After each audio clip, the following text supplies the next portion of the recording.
Un pédophile, ça fait combien de victimes, en fait, exactement? Donc, à lui tout seul, en général, ça en fait beaucoup. Où il y a ne serait-ce qu'une goutte de perversion, c'est comme une goutte d'arsenic, ça tuera l'enfant. Du moment où l'enfant il a été transgressé une fois, il va aussi transgresser les petits camarades. À partir du moment où ils habilitent des organismes comme l'Institut Kinsey et valident des références comme CIPUS, c'est à mettre à la poubelle, un point c'est tout. Dans les écoles et dans toutes les structures socialisantes, c'est-à-dire que ça pénètre dans toute la société.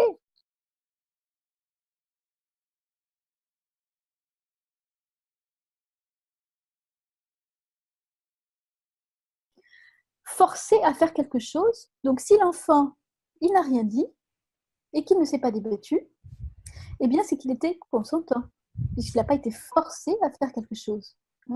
On voit bien qu'on a glissé de la notion de consentement actif, c'est-à-dire déjà, on a glissé de deux notions, c'est-à-dire normalement le mineur sexuel, il n'a rien à en dire de la sexualité, il n'y a pas de sexualité à voir avec lui, point barre, il n'a pas à être consentant, pas consentant. Et pour les adultes, il y avait la question du consentement actif, c'est-à-dire positif. Oui, je donne mon consentement à avoir une sexualité avec un tel, un tel, un tel, et de telle nature, dans laquelle on n'a rien à en dire, parce que c'est entre adultes consentants. Et là, on voit bien que on passe à quelque chose qui est le droit de ne pas être soumis à la contrainte et, entre parenthèses, forcé à faire quelque chose. Donc ça veut dire que là, l'enfant, de toute façon, dans cette définition des droits sexuels, et dans tous les droits sexuels, il a le droit à avoir une sexualité, il a le droit à avoir une éducation sexuelle, il a le droit à recevoir des informations sexuelles, et du moment qu'il n'y a pas une contrainte visible qui s'exerce sur l'enfant. Or, on sait très bien que l'enfant est extrêmement manipulable. Deuxièmement, on sait très bien que, indépendamment de la question de il est manipulable ou pas, de toute façon, il n'a pas de consentement éclairé puisqu'il c'est un enfant, donc il ne peut pas être consentant à une sexualité.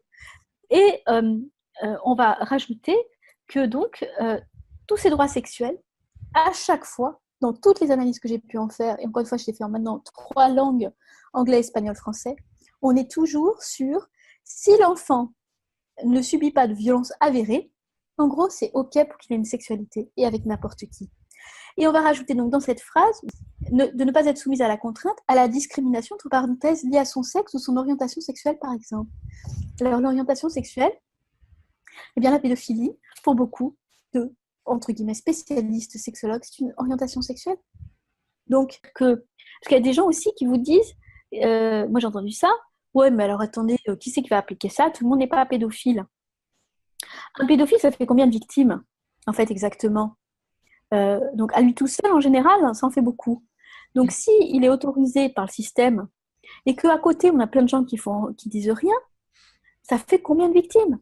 Ce qui est en fait très préoccupant, c'est que à travers cette éducation sexuelle dès le plus jeune âge, euh, auquel euh, on s'opposera aux parents. Il faut bien dire que ce ne sera pas les parents qui vont avoir le dernier mot là.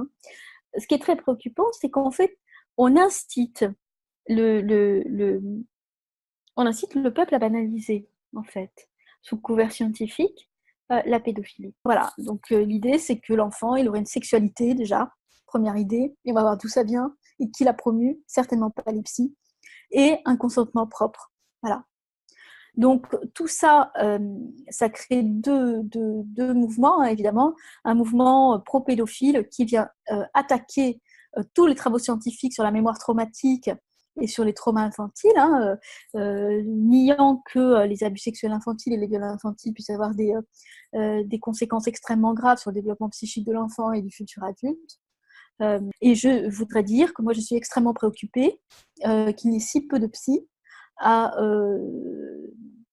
s'inquiéter gravement de ce qui est en train de se passer. Il y a des organismes internationaux qui promeuvent ces droits sexuels pour les enfants, donc en contrevenant complètement donc à deux principes qui est le fait que l'enfant n'a pas de consentement, ne peut pas avoir de consentement, et le deuxième principe que l'enfant n'a pas de sexualité. Hein, donc développement sexualité au sens sexualité adulte, donc il n'est pas du tout une façon, il n'a pas de sexualité, il a un développement psychique, mais même cette notion de développement psychosexuel, elle nous vient de certains personnages sinistres dont on va parler. Donc la sexualité, ça commence avec le développement des pulsions biologiques à l'adolescence, Et je dois dire qu'il faut aussi rajouter que quand on a des sexualités précoces chez les enfants, par exemple une masturbation compulsive, c'est quand même un indicateur que l'enfant est transgressé. Donc, on doit être très clair là-dessus. Alors, évidemment, c'est l'inverse, c'est-à-dire que ces gens-là, ces promoteurs-là, ils créent la transgression, puis ensuite ils disent ah ben, regardez, l'enfant il a une sexualité puisqu'il se masturbe. Hein. Donc, on voit bien l'effet pervers. Nous allons partir des standards pour l'éducation sexuelle en Europe. Hein, donc, ce document, cadre de référence pour les décideurs politiques et les autorités compétentes en matière d'éducation et de santé et les spécialistes. Hein, il y a aussi un document de conseil de mise en œuvre dont on pourra parler. Hein, donc, on voit bien qu'on est sur des directives européennes qui rentrent dans les pays et qui ne nous demandent pas notre avis, hein, et qui rentrent par le ministère de la Santé. Donc, dans ces standards, on se rappelle qu'il y avait une matrice à partir de 0 ans, hein, d'éducation sexuelle. Il faut éduquer au sexe à partir de 0 ans. Alors, par exemple, à 4 ans, en anglais, on éduque aux sexual feelings, hein, donc aux sensations sexuelles. C'est sympa. Hein, alors là, entre 0 et 4 ans, on étudie le plaisir et la satisfaction liés au toucher de son propre corps, la masturbation infantile précoce. Hein. Donc, c'est avec des adultes partenaires. Hein, je répète, je redonne juste des exemples pour que les gens aient la curiosité d'aller voir. Donc, c'est un petit peu ce cadre-là. Alors, on se dit, qui a pondu ce document? On le cherche un petit peu, on va chercher. Mais c'est pas très difficile parce que c'est dans les bibliographies. Et qui sert de caution scientifique? C'est important, savoir sur quoi l'OMS appuie sa caution scientifique. Alors, pour le développement psychosexuel de l'enfant, elle l'appuie sur Sieckus et sur Sensoa. Alors, Sensoa, je vais en parler après, et on va tomber sur Sieckus. 1, 2, 3, 4 occurrences, plus cet organisme est cité comme en fait, la référence scientifique. Sieckus a été créé en 1964. Je vais parler de Sieckus, qu'est-ce que c'est? Alors, Sieckus, c'est un organe. Alors, on va parler d'abord d'un afro-biologiste qui s'appelait Kinsey, hein, un pseudo-scientifique dont les recherches ont été financées par Rockefeller. C'est quand même important de savoir ça. Alors, ce Kinsey, c'est le professeur Judith Reisman, donc, qui nous a permis de connaître en fait quelle est cette imposture. Maintenant, il y a 2 livres d'elle qui existent en français, donc on peut en profiter parce qu'avant nous n'avions aucune information. Donc, ce Kinsey, il a pondu 2 rapports sur la sexualité, notamment le rapport sur la sexualité des hommes et la sexualité des femmes. Sauf qu'en fait, c'était un pédocriminel qui a utilisé pour ses recherches essentiellement des déviants sexuels. Alors, je prends un exemple. Ces recherches, elles ont porté sur la sexualité, évidemment, humaine, mais plus particulièrement infantile, hein, évidemment, et jusqu'aux nourrissons. Donc, ce type, il a fait un échantillon d'humains de sexe masculin constitué de pédophiles incarcérés, d'homosexuels pédophiles, de jeunes prostituées, de délinquants sexuels. Alors, sur les chiffres, sur 4120 hommes, 3526 étaient des déviants sexuels avérés. D'accord?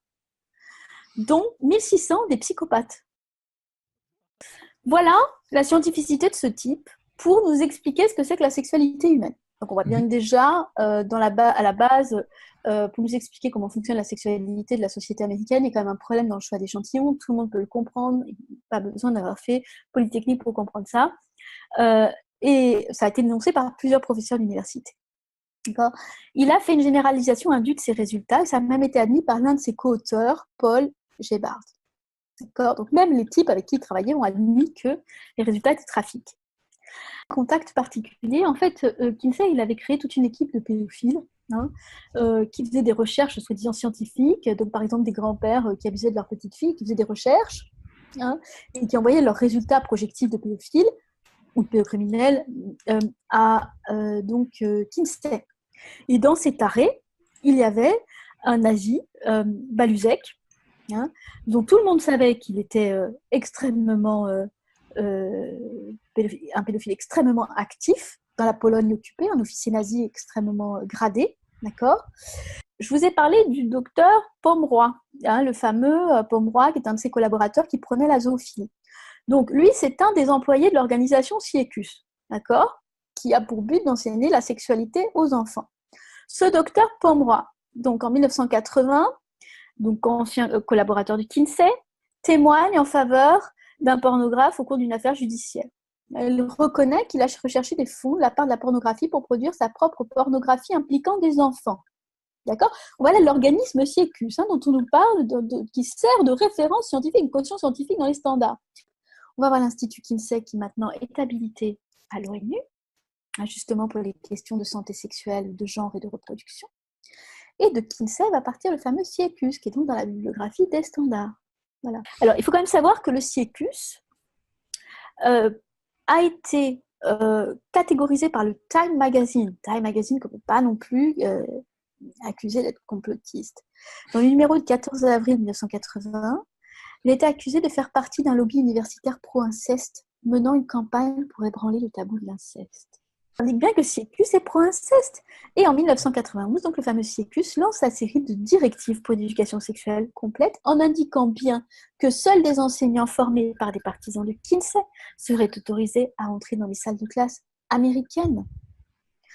CIECUS encourage tous les élèves à utiliser des ouvrages sexuellement explicites proposant des images, des imprimés, etc. et banalise absolument toutes les pratiques sexuelles. Voilà qui est CIECUS, la caution scientifique des standards pour l'éducation sexuelle en Europe. Alors, parce qu'en France, on s'appuie bien sur les standards pour l'éducation sexuelle en Europe.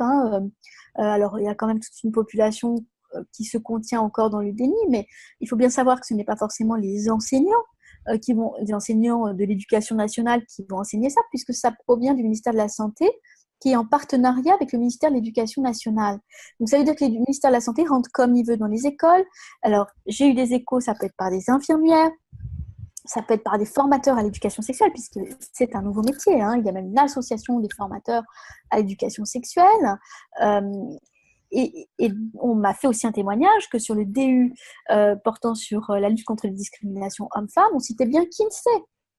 Donc, on voit bien toute l'intrusion idéologique qui arrive sur cette question du droit sexuel de l'enfant porté par l'ONU. Exemple justement d'un texte intoxiqué, donc toujours dans ces conseils là pour la mise en place. Comme on l'a déjà évoqué plus haut, il existe une croyance répandue selon laquelle l'éducation sexuelle favoriserait l'éducation sexuelle chez les enfants et les jeunes et ferait s'éteindre les principes moraux. Mais ce n'est pas une croyance, c'est une réalité, ça a été étudié.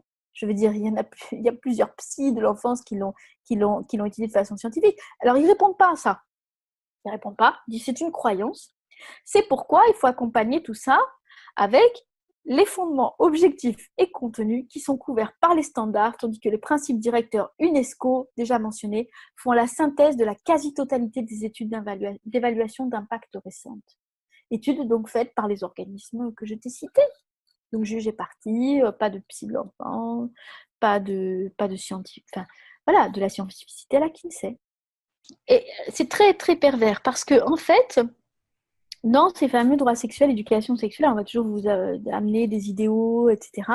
Et par exemple, si on prend les féministes, on va dire vous ne plus d'égalité et de respect entre l'homme et la femme, parce qu'on va expliquer aux petits garçons que le viol, c'est pas bien. Mais en fait, c'est une méconnaissance profonde de la vie psychique. C'est-à-dire qu'à partir du moment où on va expliquer à l'enfant ce qu'est le viol, je veux dire, avec des images à l'appui, parce que c'est avec des images à l'appui, eh bien, on va entraîner une transgression. C'est-à-dire, on va au contraire inciter au viol. Donc, c'est à un moment donné préserver l'enfant de la transgression des fractions traumatiques qu'est la sexualité pour l'enfant.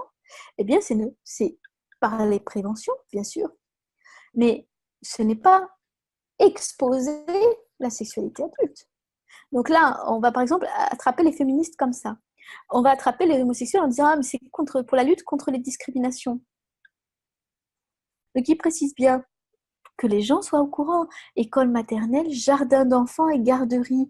Ce qu'il faut bien savoir, c'est qu'à partir du moment où l'enfant il a été transgressé une fois, il va aussi transgresser les petits camarades. Là, il préconise 3 séances par an, mais ça va augmenter, puisque c'est la santé sexuelle et que c'est la priorité jusqu'en 2030. Dans les standards, l'enfant, il est partenaire, il est dit partenaire pour une éducation sexuelle participative avec l'adulte. L'enfant qui est choqué, il ne va pas en parler à ses parents. il faut bien comprendre ça. Il ne va pas en parler parce qu'il est très choqué. Donc, son système de valeurs fait qu'il va aussi, lui, être dans une capacité à cliver, en fait, et à ne pas donner l'information immédiatement à ses parents, sauf exception. Donc, voilà, donc il faut quand même être très très vigilant. Une séance est une transgression, enfin, de cette fameuse éducation sexuelle à la Kinsey. Ce qui m'afflige, moi personnellement, c'est de voir des psys tomber en plein dedans dans l'éducation sexuelle, en pensant que parce qu'on va enseigner la sexualité aux enfants, et comme si on allait leur apprendre à dire non, comme si un enfant était en capacité de dire non, ce qui est un déni d'enfance, encore une fois, parce que s'il est en capacité de dire non, ce qu'il est en capacité de dire oui, donc il a un consentement, et c'est quand même gravement problématique. Et c'est de la maternelle au doctorat, hein, l'éducation sexuelle officielle. Et puis, elle est visée à partir de 0 ans parce que Kinsey disait bien que le nourrisson était en capacité d'avoir des orgasmes. Je voudrais rajouter que ce mouvement pro-pédophile est aussi présent au sein des psys, hein, puisque la Société américaine de psychiatrie en 1994 a supprimé donc, du DSM, c'était le manuel des troubles mentaux, DSM-4, la pédophilie, le masochisme et le sadisme. D'accord ? Et Judith Reisman évoque un article de 1999 dans le bulletin de la Société américaine de psychologie, un article qui vise à régulariser le sexe entre adultes et enfants consentants. Et nous avons aussi des psys qui peuvent revendiquer cette idéologie de la pédophilie comme orientation sexuelle.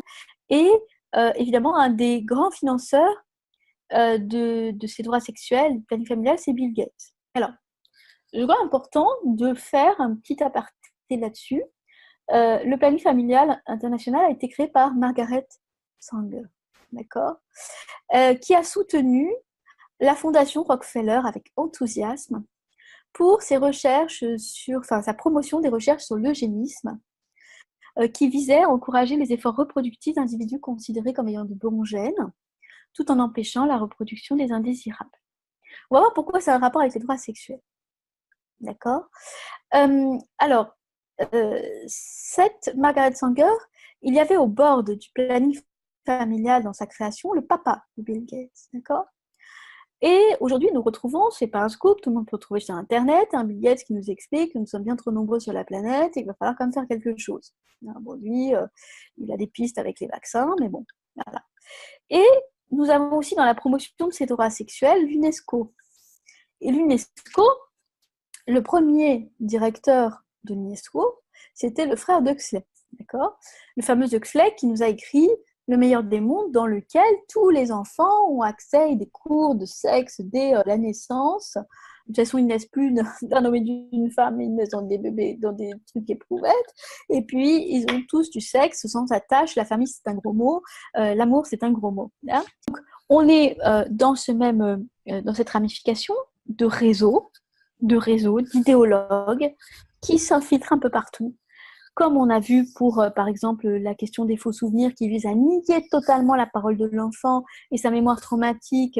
En gros, ce qu'il raconte, c'est des conneries. Hein. De toute façon, dès qu'il y a de l'abus sexuel, ce qu'il raconte, c'est des conneries. Donc ça, c'est depuis Outreau, hein, depuis les procès Outreau, sur lesquels quand même il faudrait que les Français se retranchent un petit peu. C'est-à-dire qu'il n'y a pas de vision d'ensemble, il n'y a pas de vision d'ensemble non plus parce que les gens sont dans le déni de qui nous dirige. Hein. Donc il n'y a pas de vision de cette, effectivement, idéologie en réseau. Donc on ne fait pas le rapprochement, on va voir donc, des associations se battre effectivement sur les questions de la loi sur les violences sexuelles pour dire, mais attendez, il y a un grave problème, parce qu'on est en décriminalisation finalement du viol sur mineurs, etc. Mais ils ne vont pas faire le rapprochement avec les droits sexuels ni avec l'éducation sexuelle. Or pourtant, il y en a un. On va occuper les militants, si tu veux, à certains modules qui vont leur paraître sympas, et ils n'auront pas la vision de l'ensemble. Donc, ils vont dire, oui, bah, voilà, moi, dans le cadre du programme d'éducation sexuelle, je suis chargée de l'apprentissage au respect de son propre corps, par exemple. Donc, forcément, le militant qui fait ça, il n'a pas du tout la vision de ce que c'est l'ensemble. Donc, mais même s'il y a un joli module comme ça, à partir du moment où tout le reste est vérolé, ça reste vérolé. C'est-à-dire que, comme je l'ai déjà expliqué, tous ces textes, à partir du moment où il y a ne serait-ce qu'une goutte de perversion, c'est comme une goutte d'arsenic, ça tuera l'enfant. je suis assez pessimiste et optimiste à la fois, mais pessimiste dans le sens où il va falloir attendre la catastrophe pour que les gens, à un moment donné, ils ouvrent la boîte de Pandore, ils se rendent compte de dans quoi ils sont mis. Mais là, qu'est-ce qu'on va faire? Je sais pas. Simplement, aiment-ils leurs enfants? Mm. Aiment-ils leurs enfants? Leurs enfants sont-ils plus importants pour eux? Cet amour pour leurs enfants est-il plus important que leur peur?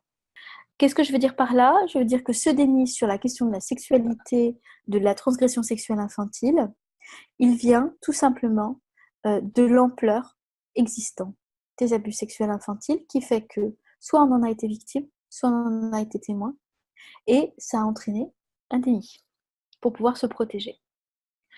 Donc, on voit bien comment ça se passe dans une famille quand il y en a un des membres qui va dire qu'il a été victime d'attouchement ou de viol au sein de la famille, toute la famille va lui tomber dessus pour qu'il se taise. Eh bien, c'est à peu près exactement pareil. C'est un mécanisme transposé pour la question de la sexualisation précoce de l'enfant. C'est quelque chose qui renvoie en fait chacun à des problématiques. Alors, évidemment, tout le monde n'a pas été violé dans son enfance, je ne suis pas en train de dire ça. Moi, je suis en train de dire que sur en tout cas, sur mes propres patients, et en discutant avec d'autres collègues, et en lisant aussi ce que d'autres psy ont pu dire. Alors, je ne parle pas de ceux qui nous expliquent dans la lignée de raisonnement pervers que tout ça, c'est du fantasme, hein, mais on voit bien qu'il y a un taux réel d'abus sexuels infantiles qui est extraordinairement colossal. Donc, je crois que ça, déjà, il y a un premier point. C'est-à-dire que les personnes elles-mêmes peuvent être déjà en propre déni. On le voit déjà dans les travails, dans les psychothérapies, hein, comment ce sujet, à un moment donné, peut débarquer alors que la personne l'avait complètement oublié. Mais on a besoin du nombre. C'est-à-dire que si les gens ne réagissent pas en nombre, il ne se passera rien. C'est quand même important. Euh, et je ne vois pas pourquoi on n'aurait pas le pouvoir, parce qu'on a le pouvoir du nombre. C'est nous qui l'avons le pouvoir. Et Ouais. jamais d'argument. C'est-à-dire, ils disent, oui, c'est erroné, c'est une croyance. Mais ce n'est pas une croyance. Mm. C'est évident. C'est pas seulement évident. C'est que. Et quelles sont leurs données scientifiques pour nous démontrer qu'on n'a pas beaucoup plus d'abus sexuels, transgressions sexuelles aujourd'hui d'enfants et de femmes qu'avant, et d'hommes, bien sûr, et de garçons. On en a beaucoup plus. Donc, c'est que ça ne marche pas. C'est la question du lien derrière. C'est-à-dire, j'ai parlé tout à l'heure un petit peu de John Monnet, donc la question du genre qui revient en fait dans ces droits sexuels en permanence, puisqu'on enseigne les identités de genre aux enfants de 4 ans dans la matrice des standards pour l'éducation sexuelle en Europe. Donc, ce fameux John Monnet, professeur émérite de sexologie de renommée mondiale à l'université Johns Hopkins, a pratiqué, donc est un copain de Kinsey, il fréquentait, il était un disciple en fait, de Kinsey. Il a pratiqué des opérations chirurgicales et notamment d'un petit garçon qu'il a voulu transformer en petite fille. Donc là, on est vraiment dans des expériences dignes de celles de Mengele. Hein. Ce fameux Monnet, donc voilà encore une référence qui va arriver dans l'Institut Kinsey avec Pomeroy, avec Gebhard, le collaborateur de Kinsey, avec la Calderon, pour être expert en pédagogie sexuelle. D'accord? Donc lui, il est expert en pédagogie sexuelle dans l'Institut Kinsey. Et ce même John Monnet, il faut que je finisse parce que c'est très important, il prône la pédophilie dans le Journal of Pedophilia de septembre 1987, qui s'appelle Paenica. Voilà à qui nous avons affaire. Donc moi aujourd'hui, j'aimerais beaucoup diffuser un petit peu le travail méconnu de Judith Reisman. Hein. Donc je vais partir de son livre Kinsey, la face obscure de l'éducation sexuelle. Je pense qu'il faut quand même de la révolution sexuelle, pardon. Ça comprend beaucoup l'éducation sexuelle et elle explique bien dans son livre comment il y a des évolutions législatives qui sont faites à partir de l'inflexion évidemment de ceux d'en haut qui ont plutôt ce type de prédisposition et d'idéologie, et comment nous subissons en fait toute une idéologie de l'enfant sexualisé, de l'enfant qui serait consentant, etc. Idéologie qui est en fait tout à fait revendiquée depuis très longtemps par les pédophiles. Je veux dire, c'est pas nouveau. Hein. ça n'est absolument pas nouveau. On avait en 1968 et 68 à jouir sans entrave. Sans entrave, évidemment, sans entrave sur son prochain. Donc, on fait ce qu'on veut. Et donc, ce droit à jouir, maintenant, c'est un droit à jouir pourvu que l'autre soit consentant. Et le problème, c'est qu'on attribue un consentement à l'enfant. Et on voit bien ces évolutions. Tout ça n'est absolument pas un hasard. Tout ça est ficelé et cousu d'avance. Hein, et les débats sont soumis aux Français à partir du moment où, de toute façon, ils sont déjà tranchés. Et alors ensuite, on a l'autre argument pervers. En gros, comme les jeunes vont s'informer de toute façon sur la sexualité, autant qu'on les informe nous. C'est-à-dire que c'est encore une fois nier complètement le fait que l'adulte doit représenter un cadre sécurisant pour l'enfant, et que c'est encore différent d'aller voir un film porno en cachette des adultes que de se le faire inciter par les adultes. Même si ils disent « Ah bon, on a fait une erreur, c'était pas ce qu'on voulait faire », à partir du moment où ils habilitent des organismes comme l'Institut Kinsey et valident des références comme CQ, c'est à mettre à la poubelle, un point c'est tout. Comme je l'ai déjà expliqué, tous ces textes, à partir du moment où il y a ne serait-ce qu'une goutte de perversion, c'est comme une goutte d'arsenic, ça tuera l'enfant. C'est des adultes qui viennent parler dans les écoles de ça, dans les écoles et dans toutes les structures socialisantes, c'est-à-dire que ça pénètre dans toute la société.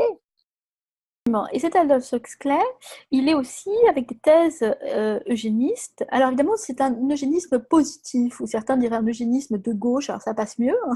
En gros, c'est quand même le même programme hein, que le programme du surhomme nazi, c'est absolument le même programme.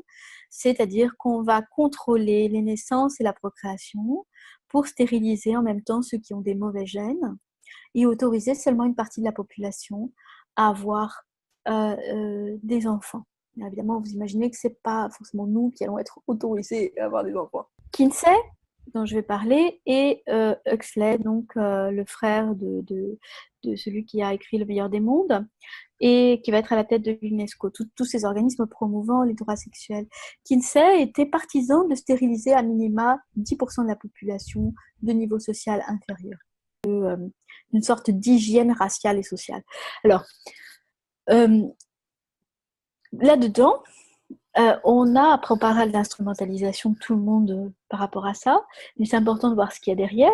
Pourquoi ça a un rapport avec les droits sexuels? Parce que d'abord, les droits sexuels et reproductifs.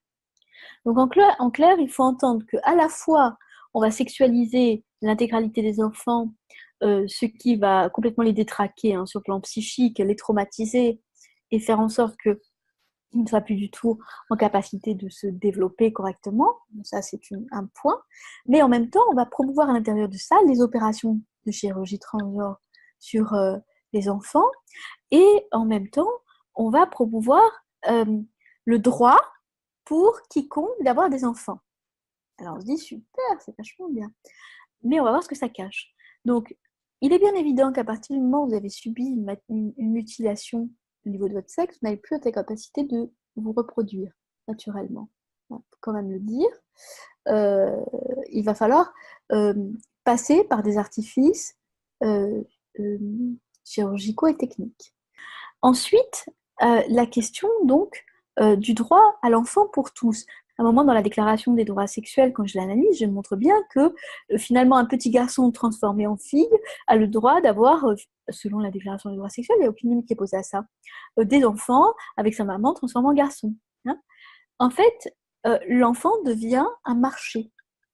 C'est-à-dire l'enfant devient un achetable, un consommable, et quelque chose qui va être créé par voie génétique. Ce qu'on va retrouver, pour prouver que ce n'est pas un fantasme de ma part, dans les standards pour l'éducation sexuelle en Europe, parce qu'à partir de, je crois, 15-16 ans, on leur apprend les designers babies, c'est-à-dire les bébés génétiquement modifiés. Voir aussi qu'on est dans cette idée du contrôle des naissances. On est dans l'idée du contrôle des naissances. On n'est pas seulement dans la petite ado qu'il faut protéger, etc. Il faut aussi quand même se poser la question des conséquences, et pas seulement psychiques, sur la femme qui a avorté, sur ses difficultés éventuelles à avoir des enfants ensuite. Parce qu'il y en a beaucoup plus qu'on ne le croit. Donc, on est avec quelque chose derrière, d'un espèce de contrôle nazi. Alors, ces ramifications avec le nazisme, bon, on avait l'Institut Tavistock, évidemment, avec Huxley. On a donc Kinsey qui entretient sa correspondance étroite avec un officier nazi de haut niveau, et puis tout ça, c'est OK pour tout le monde. Kinsey, qui est un fanatique d'Aleister Crowley, le fameux mage noir. Alors, le fameux Pomeroy, dont je vous ai déjà parlé, il écrit que Kinsey avait espéré faire l'acquisition des journaux intimes d'Aleister Crowley. Aleister Crowley, c'était un occultiste, un mage noir, qui faisait sacrifices sataniques rituels sur des enfants, qui a été expulsé d'Italie suite à la révélation d'orgies sanglantes mortelles avec des enfants et leur mère dans son abbaye sicilienne, qui était en réalité une ferme absolument sordide, et qui meurt en 1947, date de création de l'Institut Kinsey. C'est un grand inspirateur de l'occultisme nazi, qui se fondait sur la magie sexuelle. C'est bien entremêlé. Kinsey et Pomeroy ont aussi déclaré que la prostitution, y compris celle impliquant les enfants, n'était ni un mal ni une source d'exploitation du moment que l'enfant est consentant. Vous voyez ? En fait, et ça, on retrouve dans la Déclaration des droits sexuels, puisqu'à un moment donné, je pose la question de la possibilité donc, de l'enfant de signer des contrats pour lui-même, y compris des contrats de films pédopornographiques. Il n'y a aucune limite qui est posée à ça. Et donc, le fameux Pomeroy, il a aussi préconisé, donc qui faisait partie, encore une fois, de différents instituts, comme je l'expliquais, il a préconisé la légalisation de la prostitution sans limite d'âge. Il en fait même une question d'éthique dans une brochure officielle de formation du 3e cycle. On voit bien, donc c'est à ciel ouvert, mais comme ça n'est pas dans les médias de masse, ça n'existe pas. C'est assez... on voit bien l'histoire de la propagande. Alors c'est vrai qu'il y a plusieurs choses en chaîne. Il y a effectivement les procédés de dissociation traumatique précoce visant à faire que l'enfant soit psychiquement malléable et soit complètement conditionné et devienne un mouton du système. Et puis lui-même un prédateur en puissance. Donc ensuite, on est dans l'incitation, l'inverse de la civilisation, qui est normalement d'éduquer pour faire qu'on arrive à peu près à vivre ensemble dans un contrat social. Là, c'est l'inverse, c'est-à-dire que l'enfant va être éduqué, entre guillemets, va être incité à la prédation. Donc on va former des générations de prédateurs. Et de victimes, d'abord, qui deviennent des prédateurs. Ensuite, l'idée, c'est d'arracher les enfants à leurs parents. Il faut quand même être très clair.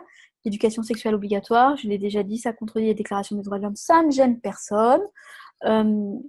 C'est une façon, en fait, d'arracher les enfants à leurs parents. Et puis, évidemment, les parents qui vont être réfractaires, on va leur arracher leur enfant. Ce n'est pas nouveau, c'est déjà mis en place. Et ça va l'être de plus en plus. Alors, pour ajouter une petite touche, l'Institut Kinsey, qui s'appelle l'Institut Kinsey pour l'étude du sexe, du genre et de la reproduction, fait des recherches sur le clonage humain. L'avortement est un business très lucratif parce que la promotion de l'avortement permet d'obtenir des corps de fœtus humains intacts pour avoir des organes pour la recherche. Et donc, il y a aujourd'hui un trafic d'organes légal aux États-Unis sur les fœtus. Et cette recherche, évidemment, c'est en particulier la recherche génétique. Donc, on a une espèce de consentement d'un commerce de morceaux de fœtus à naître pour faire des bonnes recherches. Et le planning familial des États-Unis a été, en tout cas, mis en question pour ce trafic d'organes sur fœtus. Voilà qui nous avons à faire. L'UNESCO, l'OMS et l'ONU se fondent sur SENSOA comme support scientifique. D'accord ? Donc, SENSOA, il va encore une fois, jamais ne mentionnera l'abus sexuel d'enfants, ce n'est pas une donnée de base. Il y a une sorte de consentement de l'enfant à avoir des relations sexuelles avec des adultes. Alors, SENSOA va indiquer par exemple que les enfants peuvent être à la fois homosexuels et lesbiens et avoir une activité sexuelle dans ce sens. Ils indiquent dans leur guide que les enfants se masturbent à partir de 3 ans. Et à partir de 6 ans, dans leur guide, ils se sexualisent dans des fantasmes érotiques et sexuels, peuvent vivre leur première expérience sexuelle avec des attouchements. Voilà, donc les experts scientifiques ayant validé ces projections perverses, on ne sait pas qui c'est. Un organisme qui a fait scandale parce que son site destiné à l'éducation sexuelle des enfants, sur son site, il y a un onglet pratique ou comment bien pratiquer la masturbation, fellation, pénétration vaginale ou anale, le tout illustré par des dessins très clairs, évidemment, à destination des enfants. Et sur son site aussi, il y a au moins une page qui contient des liens directs vers des sites pornographiques avec une présentation du contenu de chaque site. Des brochures pour les classes de primaire. Voilà encore ce qui fait autorité scientifique pour l'UNESCO, l'OMS et l'ONU. C'est la question de l'ingénierie sociale. Et là, je voudrais renvoyer aux travaux de vulgarisation que fait ma collègue psychologue Valérie Chénard sur sa chaîne YouTube, où elle explique bien en fait comment ça marche, l'ingénierie sociale, la manipulation de masse. Et un des procédés de la manipulation de masse qui vise à créer des nœuds au cerveau, c'est les injonctions paradoxales. C'est-à-dire d'un côté, bah, regarde, on va faire une loi pour lutter contre les violences sexuelles. Ça s'appelle comme ça. Et puis en réalité, à l'intérieur de ça, on, on introduit la question du consentement de l'enfant et on introduit la question du viol sur mineur qui serait un délit. Donc ça, c'est contradictoire. C'est exactement pareil que quand Staline, en 1936, il proclame la constitution la plus démocratique du monde alors qu'il y a un plein système totalitaire. Et on est tout le temps sur des paradoxes de mots, c'est-à-dire l'éducation sexuelle, c'est censé faire de la prévention, alors qu'en réalité, c'est de l'exposition et du détournement et de la corruption de mineurs. Et donc, comme les mots n'ont plus aucun sens, le cerveau bug, et même si on veut ne pas être en déni, on se retrouve sidéré en impossibilité de penser. Et ça, c'est très important de s'informer sur comment ça marche, la manipulation de masse, euh, et qui passe par les fameux loisirs, le divertissement, effectivement toute forme d'addiction, hein, tout simplement, euh, et puis en même temps par cette manipulation du langage qui vise à, à créer des verrous entraînant l'impossibilité de penser. Le déni, mais aussi on a l'idéalisation du transgresseur pour justement, qu'est-ce qui se passe? Le cerveau, il se protège. Quand il ne peut pas sortir d'une situation où, par exemple, quand on est enfant, eh bien, il va créer une idéalisation pour se dire qu'il a le meilleur parent du monde alors que c'est le pire des transgresseurs. Ça n'est pas une maladie mentale au sens de délire. Il n'y a pas de délire dans la perversion. Il y a un être psychiquement qui ne conçoit sa relation aux autres que dans l'instrumentalisation. C'est-à-dire, il utilise l'autre comme un outil, un instrument pour sa propre jouissance, et puis quand il en a assez, il le jette. Ça, c'est le pervers. Alors, le pervers, dans le système totalitaire, c'est toujours l'adjuvant du paranoïaque. En général, c'est le grand capital, celui qui va se faire du fric sur les guerres, des trafics en tout genre, etc. Et puis, quand il n'a plus besoin, il jette. Donc là, il y a une entreprise perverse par la perversion sexuelle dans cette histoire d'éducation et de droit sexuel, puisqu'on est sur l'extension de la perversion sexuelle, c'est-à-dire considérer euh, que l'enfant serait en mesure d'avoir une sexualité, c'est faire des projections pour sa propre satisfaction, pour son propre plaisir de pervers. Projeter, ça veut dire euh, attribuer à l'autre quelque chose qu'on a en soi alors que l'autre ne l'a pas du tout. Donc projeter ça sur l'enfant, encore une fois, encourager, transgresser l'enfant et après dire ah bah oui, regardez, il se masturbe. Donc on est bien sur cette projection perverse. Tout est à ciel ouvert pour qui va faire des recherches. Moi, ce que je fais, c'est juste des recherches où tout le monde peut aller vérifier. Moi, je parle souvent du système paranoïaque pour parler du système totalitaire. C'est-à-dire qu'on voit bien que là, toute l'entreprise éducation sexuelle, droit sexuel, c'est pas une fin en soi, c'est un moyen pour lequel le cerveau paranoïaque va utiliser des pervers pour détruire les enfants. Quand on parle de pulsion sexuelle ou de libido, on parle bien d'une pulsion qui doit être transformée. C'est-à-dire qu'en fait, euh, euh, et le premier à l'avoir dit, c'est Freud. Donc, et d'ailleurs, Kinsey n'aimait pas Freud. Je suis toujours pas en train de faire la défense de Freud, qui a quand même des aspects très troubles dans son œuvre, mais c'est intéressant de voir ça. Il n'a pas pu s'appuyer sur Freud. Il le trouvait trop moralisateur, etc. Et donc, en fait, on doit réprimer nos pulsions. Et dans nos pulsions, il y a les pulsions sexuelles pour pouvoir sublimer. Sublimer, c'est transformer l'énergie pour la faire monter. Je renvoie vraiment à l'interview chez Anna, je ne vais pas redire ce que j'avais dit, mais pour la faire monter et l'employer à d'autres fins. C'est-à-dire, en fait, canaliser ses pulsions. C'est-à-dire si tout de suite, dès qu'on a une pulsion, on la satisfait, en réalité, on va être incapable d'utiliser notre énergie à d'autres fins. Et d'autres fins, c'est-à-dire construire des œuvres de civilisation, pouvoir s'employer à faire des efforts de longue durée, parce que la pulsion, elle est immédiate. Si on la satisfait dans l'immédiat, On est incapable de faire des efforts de longue durée pour construire quelque chose. Or, toute la civilisation, c'est ça, c'est construire des œuvres ensemble. Donc le fait d'inciter tout le monde à satisfaire ses pulsions, au-delà du fait que ça va entraîner un chaos pas possible, ça va surtout empêcher la spiritualisation de l'être humain. C'est-à-dire le fait qu'il arrive à canaliser cette énergie pour faire d'autres choses et accéder à une dimension spirituelle. En réalité, ça inhibe totalement le développement de l'esprit critique, moral, philosophique, spirituel de l'être humain, qui est quand même la fonction par laquelle il s'humanise. Je voudrais rappeler que, oui, certes, on a eu par le passé des sociétés hyper moralisatrices, mais l'être humain, il s'humanise par la morale. Je vais quand même le rappeler. Darwiniste, donc cette espèce de truc où nous descendons du singe, nous sommes tous des singes en puissance. Et cette promotion en fait d'un être humain qui est en fait encore une fois une espèce de bonobo sexualisé, mais qui n'a pas de conscience spirituelle, alors que on voit bien pour le coup chez l'enfant venir assez vite des questionnements de type métaphysique sur l'origine, sur d'où l'on vient, sur qui l'on est, et qui sont des questionnements de type spirituel.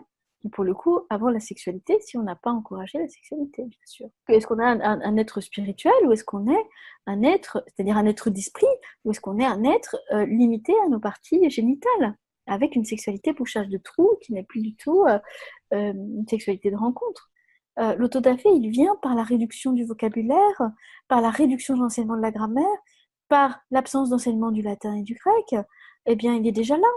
C'est-à-dire qu'en fait, les jeunes gens, aujourd'hui, n'ont plus accès aux œuvres de nos ancêtres parce qu'ils ne savent plus les lire, parce qu'ils n'ont plus les outils pour les lire, parce qu'ils ne savent même plus appréhender un passé simple. Donc, en fait, la réduction, elle s'est faite par des outils beaucoup plus subtils que de mettre des bouquins au feu, par le fait d'entraîner une absence de nécessité. Donc, le besoin, il est créé artificiellement sur des divertissements, et il est occulté, complètement occulté, sur le plan de ce qui pourrait ouvrir l'esprit. C'est qu'à partir du moment où l'enfant il a été transgressé une fois, il va aussi transgresser les petits camarades. Donc c'est un virus, c'est vraiment un truc, puisque lui-même aura été transgressé, eh ben, ça va être aussi entre enfants que ça va se passer le problème. Donc c'est extrêmement grave. Il y a un effort à faire d'aller chercher l'information et de se documenter. Parce que si on ne fait pas d'effort et qu'on se comporte comme le mouton qui attend que le berger lui donne sa petite nourriture, eh bien on sera traité comme un mouton. Et un mouton, à la fin, ça va à l'abattoir. C'est tout. Donc, il y a un premier effort à faire. Qu'est-ce qu'il faut faire? Eh bien, déjà, il faut faire un effort d'information, un effort pour comprendre et essayer d'analyser ce qui se passe. Ça veut dire que d'analyser aussi l'impartialité des médias. Comment peuvent-ils être impartiaux vu les financeurs qu'ils ont? Et une fois qu'on a compris, parce que de toute façon, on ne peut pas solutionner un problème qu'on n'a pas diagnostiqué. Que dans ce truc, évidemment, c'est des spécialistes ayant de l'expérience dans la conception et la mise en place d'une éducation sexuelle avec les enfants sur les thèmes liés à la sexualité. Donc, il est bien clair qu'on parle sexualité aux enfants. Je ne vois pas ce qui n'est pas clair. Ces gens-là, ils peuvent œuvrer dans le domaine de la santé, de l'éducation, travail social, donc c'est à peu près n'importe qui. Venir du secteur public, non gouvernemental ou encore universitaire, mais aussi des représentants d'associations de parents et de professeurs et des professeurs principaux dans une approche participative. Donc voilà, moi, simplement, j'ai dit aux gens, c'est vrai que c'est très difficile d'avoir du discernement, simplement, regardez toujours les sources. Les gens doivent vous citer des sources, des preuves, des références. Tout ce que je vous raconte, vous pouvez aller chercher et c'est référencé. Et c'est officiel. La protection de l'enfance, elle concerne tout le monde, il me semble. Que l'eugénisme soit de droite ou de gauche, c'est très, très préoccupant en fait. L'eugénisme, un point c'est tout. Il s'agit d'intégrité dans le raisonnement et d'intégrité dans la citation des sources. Bon, et puis bon, d'autres figures, quoi. Et donc, on s'aperçoit qu'effectivement, en fait, ces sujets qui concernent le pouvoir sont tout à fait vérolés, y compris dans les figures qui les incarnent. Voilà.